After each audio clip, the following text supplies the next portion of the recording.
Welcome to the Fairest podcast. Here we explore spiritual insights and practical strategies to help you cultivate a family life rooted in beautiful, self-giving love. Join us as we invite experts to share uplifting perspectives and actionable advice for navigating the joys and challenges of modern family dynamics.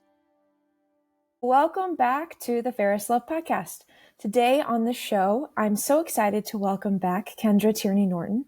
Kendra is a wife, a mother of 10, an author, and the founder of Catholic All Year, where she shares practical, creative, and joy-filled ways for families to live out their Catholic faith at home. And today we're diving into how to build those meaningful traditions that can strengthen family values and then cultivate the virtue of fortitude in our homes. So Kendra, welcome back, and we're so glad to have you on the show again.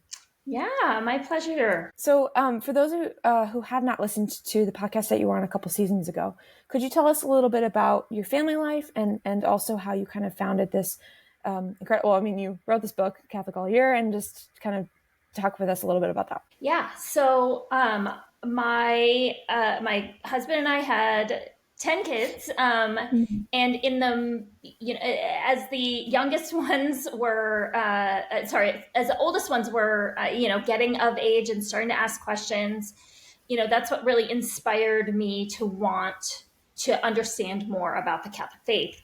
I think, kids are so motivational for parents in that way. At least that's how it happened for me. And so that's really what inspired me to sort of find out more about it really started off as I want to understand the rules. What am I supposed to be doing? And as I was looking for those, I discovered all of these beautiful traditions and these ways of observing the faith, ways of learning about the faith, that even though I was raised, my husband and I were both raised Catholic, but, without these kind of traditions. And I realized, hey, it's not just the hard stuff. There's also this whole world of fun stuff that I wasn't even aware of. And, as I got more into it, I realized, hey, the liturgical calendar is this framework that can help us observe the faith in our home, learn more about it, and in a way that that's gentle, that comes back around again, that just sort of feels like family life. And I just wanted to tell people about it. So I started a blog. This was in 2010-ish, and yeah, so I started this blog back at, right at the end of the mommy blogging movement. And that became a book, and that became a shop. And, now I do public speaking, and I just want to get the word out on helping parents to, to adopt some of these traditions and just generally trying to keep Catholicism weird, because I think it's really fun. Yes. I love how you mentioned gentle. Like, you used a couple terms. I love that you mentioned gentle, and then how it just kind of fit in with family life. Yeah. Can you explain? So obviously we have a lot of Catholic listeners. We also have some people that are not Catholic that listen to our show. Can you just give us a brief overview of the liturgy? What does that mean to have a liturgical calendar? And then what would that look like if you were to say, let's implement it as a family? Yeah. The funny thing is, I didn't, the first sort of sense I got of this way of living was from a very long novel that chronicles the life of a medieval Swedish woman, fiction. But yeah, it's called Kristin Lavransdatter. It's a beautiful book. But the thing that really stuck with me with it was they had this rhythm of life, and the things that they did were sort of tied to different seasons and different feast days, and not, around the natural world and around the church calendar. So that was the first that sort of inspired me to look into it. Like, what is this? So the liturgical calendar, we have seasons, just like, we have seasons secularly, and there's different devotions that are associated with different months. There are different days that are associated with particular saints and events in the life of Jesus and the Holy Family in the early church. And it's interesting if you look there. The encyclical in which the Feast of Christ the King was established, the Pope actually specifically says that the reason that we institute feast days is to reach the laity. That if I wanted to, reach the learned, to reach the clergy, I would just write a letter about this. I would write a paper on it. But when we want to reach the laity, when we want to teach the laity something, we institute a feast day. And it's such a beautiful concept, and in my experience, it really does allow us, to focus our prayer differently, to have, like I keep saying, rhythm, but to have this rhythm of life that the seasons of Advent and Lent are seasons of preparation and of penance, and then we have seasons of celebration. We have these different devotions for different months, like for instance, November is the month of the Holy Souls. June is dedicated to the Sacred Heart. So it allows it's that little nudge, like, hey, do you want to give this devotion a try? And the ones that we really love, we can keep doing more often. And the ones that maybe didn't fit in quite this year, well, maybe we'll try that again. And then there's the individual saints days and these historic feast days that really give us an opportunity to get to know these saints that the church holds up to us as models for our behavior. And they're so different from one another. That's the beautiful thing about, introducing them to a family, is there's no one way to be a saint. And it's so comforting in that way, because there are saints who, were very, quiet and meek, and there are saints who are really go-getters, and there are saints who were holy their whole lives, and there are saints who really stumbled and came back. And I think there's a lot of comfort in there. And they had different devotions to, different ways of prayers and ways of praying. So it's, and also, all over the world and throughout time. And I think that it really gives us that sense that this is, it's a universal church, and, and there's a place for everyone in it. That's great. So I have found a lot of support and a lot of comfort in the liturgical calendar, which you wouldn't think, but but it can be so overwhelming. It can be so overwhelming for ourselves. It's easy if it's just go to Mass on Sunday. All right, great. Like, I will go to Mass, I will come back. But once you start feeling that pull to, like, I want this to be I want this to be incorporated, woven into the fabric of my daily life. I don't want my faith to be a place I go for an hour and a half on Sunday. I want it to be who I am. And I want to provide that for my family, for my children as well. And that can feel daunting. But that's where the liturgical calendar comes in and can really help us to incorporate those things. Yeah, I love that. And you mentioned, you started this blog 15 years ago. Yeah. 2010, 15 years ago. How did your family kind of respond to you starting, I guess, to start to incorporate those seasons in your life, those feast days? Did you have any pushback? Was there anything that, any fun stories you have for that? I mean, we started when my kids were kind of younger, and also one lovely aspect of these feast days are that it's not like, all right, sit down, kids, it's the Feast of the Trinity, so we're going to have a little, we're going to have a lesson on this, unknowable mystery of the church. No, it's there are fun recipes and activities that have been associated with these feast days for a really long time. So you have that, positive aspect of, one of the first things we started doing was for the feast of, for Michaelmas, the Feast of the Archangels, for St. Michael. And we decided to build a devil pinata out of cardboard boxes. Nice. And in honor of the feast day, which celebrates Saint Michael and his, casting the devil out of heaven, we would hit the devil pinata with swords. And, Nice. if you triumph over evil, then you get candy reward, which, Nice. maybe it's not exactly that straightforward in real life, but I think that I think there's a truth to it. That's great. That's hilarious. Well, and that also makes it so, like, I don't know, tangible to a certain degree, especially if you have littles, Yes.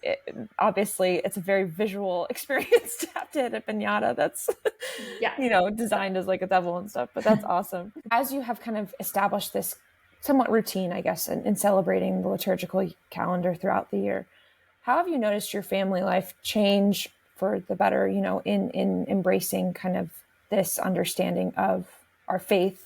And then also, yeah, just maybe I don't know, you don't have to go through each individual child, but just like how they've embraced it themselves. Yeah, I think that it's definitely something that in our home has worked for, all the age groups. And it's it's a it's cool to witness how the bigger kids sort of start to take ownership of some of these traditions. And anybody who has kids knows that if you do something one time, then it's an unchangeable tradition that must happen again every year. Yeah. So but as things we as we our family has experienced challenges, and we can get into that if we want to, but to see the big kids stepping up and wanting these traditions to continue for the little kids, and all of us getting to experience these traditions, these saints' days, these conversations that we have as a family again and again at different age groups, and being able to really take new things from them. So it's not just blind repetition. It's that you really can you can learn a very small basic thing as a toddler, and you can learn more and complicated and more nuanced things as you get older. And so I think there is a great benefit for this sort of this repetition and rhythm that the church recommends. Yeah. And if you are willing to share, just about maybe how has this kind of plan of, living routines and things like that helped you and your family in the midst of struggles, and I don't know, has provided some probably support for you guys. Yeah, you said the word resilient earlier, and that's been really sort of a core virtue for our family. And I never expected that that these kinds of traditions would actually buoy us up in the way that they did. So early on in my marriage, my husband was diagnosed with melanoma cancer. He went into remission for about 10 years. And, it was during that time that we established all of these family traditions, that we really, developed these, these recipes that we would use, or, found them. And these family traditions that we would do as a family again and again. And then in 2020, we found out that the cancer was back, or actually, more likely had just never been gone. My husband was a real fighter, and he, he had a lot of treatments and worked really hard. But he passed away in 2022, and throughout that process, it was such a comfort to us to have some of those routines. And as I was saying, my bigger kids taking over some of those, my teenagers and 20 somethings taking over some of the responsibility for some of those traditions when, we were in the hospital, when we couldn't be there, or, we have beautiful memories of having our traditional recipes. Like for the Feast of St. Joseph, we do this funny thing called pasta alla tavola, where you dump spaghetti on the table and we eat with our hands because St. Joseph worked with his hands. It's a bit of a stretch, but but pasta alla tavola is an actual thing that exists. And so we've sort of adapted that for this feast day. But we did that with the whole family in the courtyard outside the hospital, and I wheeled Jim out in his wheelchair. Wow. And so we, were able to keep joy and keep some sense of normalcy during challenging times, and to be able to point to, not only to point to hey, here's a thing we can do. Here's a thing we can, make sure to get to as a family. And then on the flip side of that is that when things are too hard to do, you always have recourse of, this is going to happen again next year. And I can walk away from this year, this one, it just isn't going to happen, but it's going to come around next year. And so it's not like we've just thrown everything out the window. It's that, not this year, but don't worry, it's going to come back around again. But for us, there was a lot of, through COVID, through hospitalizations, through surgeries, when churches were closed, we had recourse to our family traditions, and it gave us, again, this sort of sense of continuity through, that through line of our family life and the history and the life of the church. And then and then almost a year ago now, I got remarried. And so, through that now, my husband has 4 kids of his own who are all older, but, now we're sort of creating new family memories and, and able to sort of,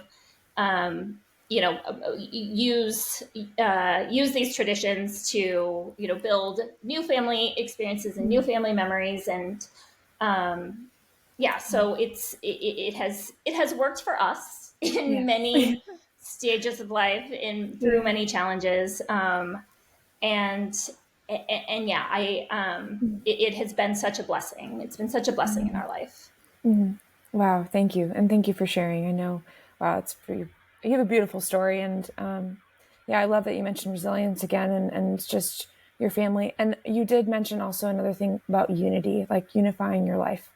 And I'm sure as things have changed, over time, it looks different to how to unify, but I love that you've talked about okay, well, it happens every year. It comes back. It's the same thing every year. And I think, we can get stuck in monotony or those things, but in the end, it's actually it's like a renewal every year. You can try something new each time, or bring something new. And I love that, with your family and your husband now, you're trying to build those traditions again. I think that's just, Go ahead. Yeah. And specifically, we've had such success trying new things that we want to take up or give up during Lent.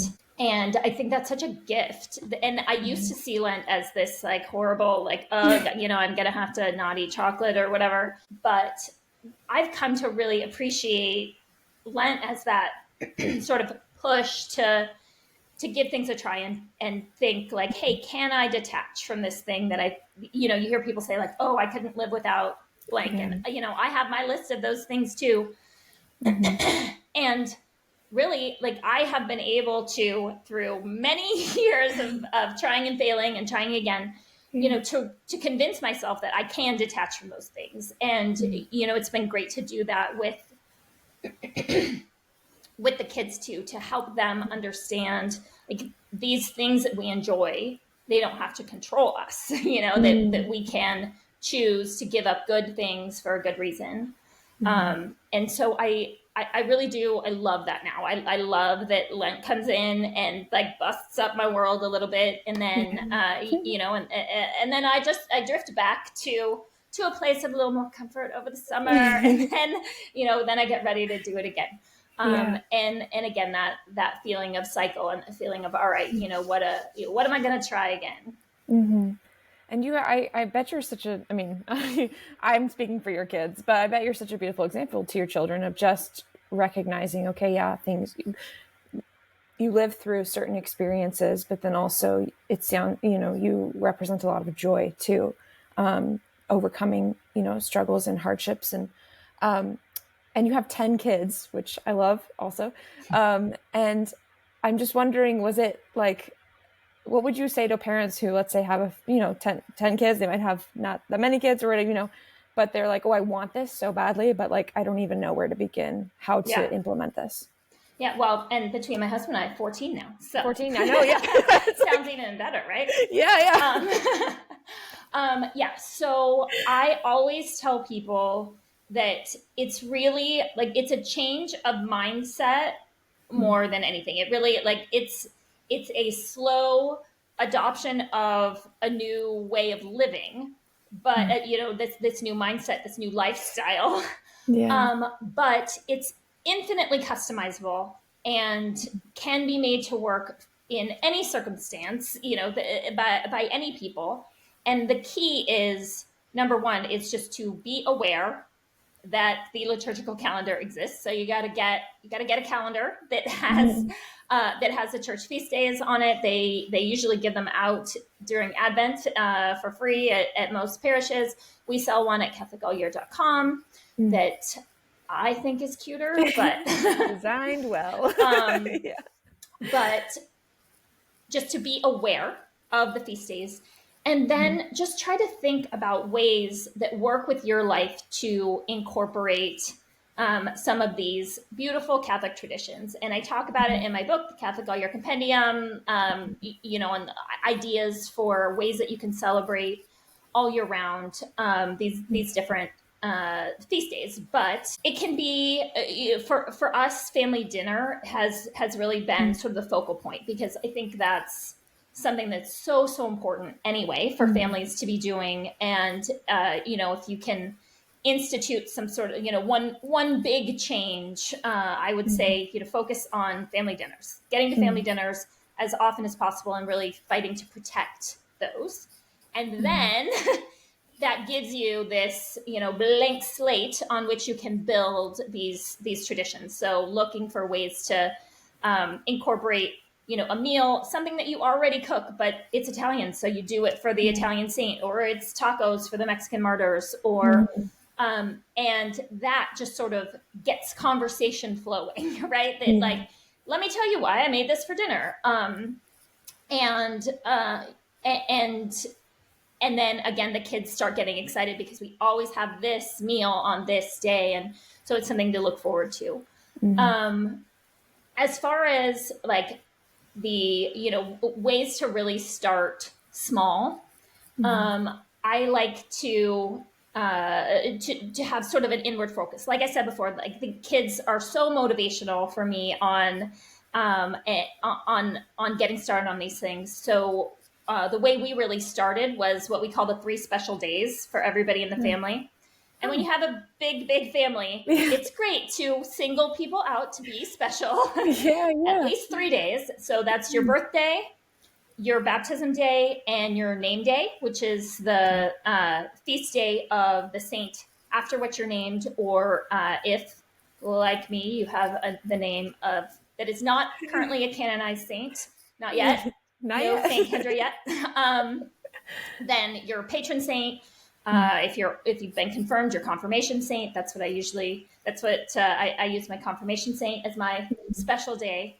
And you just get those days on your calendar. You're probably already celebrating birthday, but it's really a way to show kids that we believe what we say we believe, because it's a way to like walk the walk and talk the talk.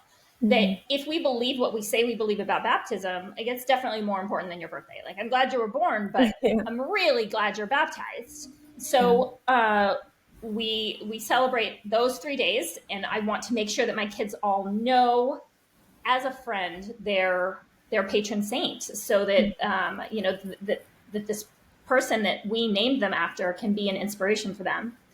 And in our house, we really, like I said, we focus in on dinner, but the kids will either do a meal that's traditionally associated with that saint, or the kids get to pick whatever they want, and and so they get to pick.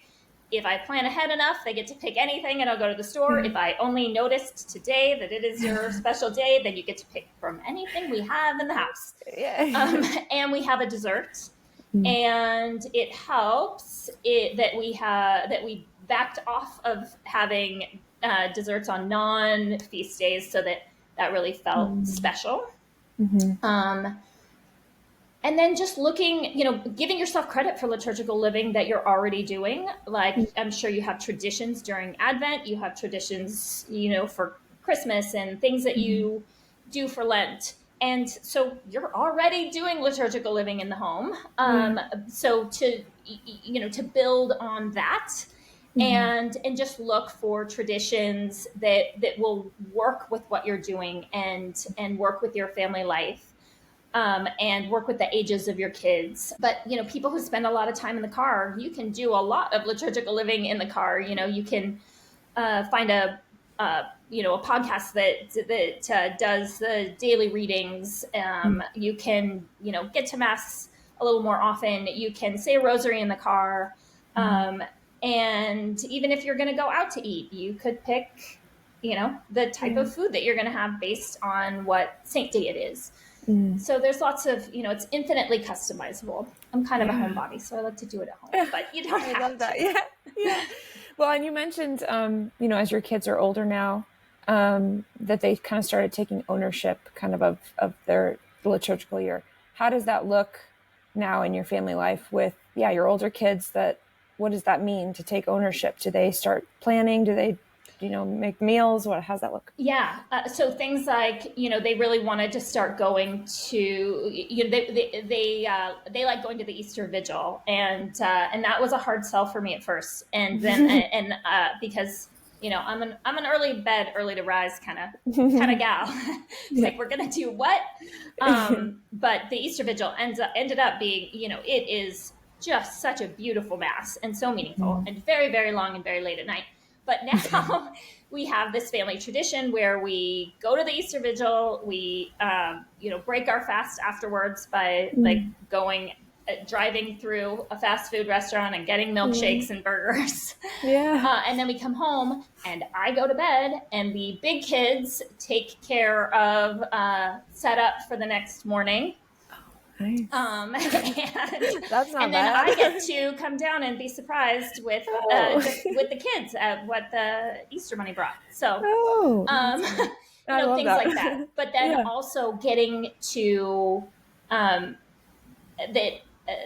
I sort of can tend to try to get things done, quickly and efficiently whenever possible. I think, moms of big families can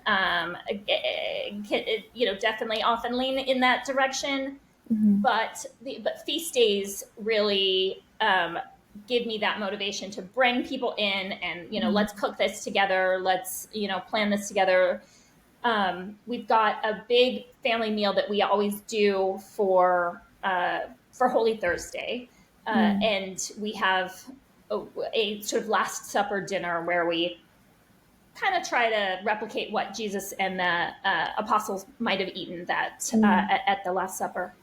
And it's one of our favorite days of the year, and it's very busy. And we end up spending a lot of the day in the kitchen, all working together. But, people tend to sort of take a particular recipe that they want to do, and whether it's the applesauce, or who's making the lamb, and who's making the jelly, and so again, it's these things that we come back to over and over, and it's a way to teach the kids how to meal plan, how to cook. All of those things have sort of always happened for us in in association with the liturgical calendar, because again, it's that little push of motivation that I need to, be a better homemaker and a better mom.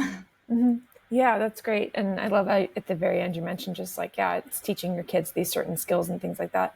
Are there any other virtues that you've seen kind of just flourish amongst your children and your family members while incorporating this liturgical year? Yeah, I would say just that familiarity with the lives of the saints. I think it does give people a lot of comfort in challenging situations. And I talk about that a family prayer life really is this toolbox that we can give our kids, that to even know that there's such a thing as a novena or a litany, to know that in a challenging time, we have recourse to Eucharistic adoration or particular types of prayers so they have that in their toolbox that they can pull out, and they know these different saints, and they know saints who have gone through the same kinds of challenges that they've gone through, and have gone through things that are much, much harder, and it puts things in perspective. And also, like you were mentioning before, that joy, that being able to find joy in the midst of difficult circumstances, and the fact that that my kids have memories of fun, silly meals, at the hospital, and not just sort of awkward, uncomfortable sitting around in a hospital, but really just like, this is how our family lives, and we are going to do it, whether we're at home or whether we're here, whether we're on vacation, whether that we take these traditions with us, and that we find joy in the challenges of life. Yeah. Oh, that's beautiful. Thank you. Thank you so much for being on our show.